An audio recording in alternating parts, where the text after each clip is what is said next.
Welcome to Rajapalayam recipes. இன்றைக்கி பார்த்தீங்கன்னா இன்றைக்கி நைட்டு டின்னருக்கு வந்து மாவு தீர்ந்து போச்சுங்க.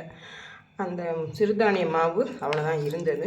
இன்றைக்கி காலையிலையோடு முடிஞ்சது. அதனால் இப்போ வந்து நல்லா குலைவாக ஒரு நெய் பொங்கல் தான் பண்ணியிருக்கோம். இங்கே பாருங்கள், ரொம்ப சூப்பராக நல்லா ஒரு மணமாக இருக்குது. உங்களுக்கு ஆவி பறக்குது தெரியுதா என்னன்னு எனக்கு தெரியல.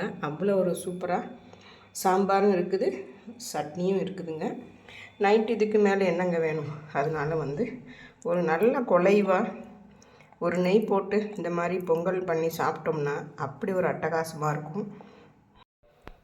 இப்போ பாருங்கள், பொங்கல் பார்த்திங்கன்னா அவ்வளோ ஒரு சாஃப்டாக சூப்பராக நல்ல இந்த மாதிரி சட்னிலையும் சாம்பார்லேயும் இப்படி நீங்கள் எடுத்து சாப்பிட்டு பார்த்தீங்கன்னா அப்படி ஒரு டேஸ்ட்டாக இருக்கும். அதுதான் நம்ம இன்றைக்கி பண்ணியிருக்கோம். ரொம்ப டேஸ்ட்டாக சூப்பராக சாப்பிட்டு பார்த்து சொல்கிறேன். அட்டகாசமான சுவையில் நல்லா மிளகு தூக்கலாக போட்ட பொங்கல். இந்த சாம்பார் வந்து ரொம்ப காரம் இல்லை, ஆனால் சட்னி கொஞ்சம் சுருக்குன்னு வச்சுருக்கேன். ரொம்பவே நல்லா வந்திருக்குது. நீங்களும் இது மாதிரி ட்ரை பண்ணி பாருங்கள். நிறைய பேர் என்ன ரொம்ப நைட்டில் பொங்கல் அப்படின்னு கேட்பாங்க. ஆனால் எனக்கு வந்து இது ரொம்ப ஈஸியாக இருக்கும். கொஞ்சம் தானே பண்ணுறோம், அதனால் வந்து ரொம்பவே சூப்பராக இருக்கும்.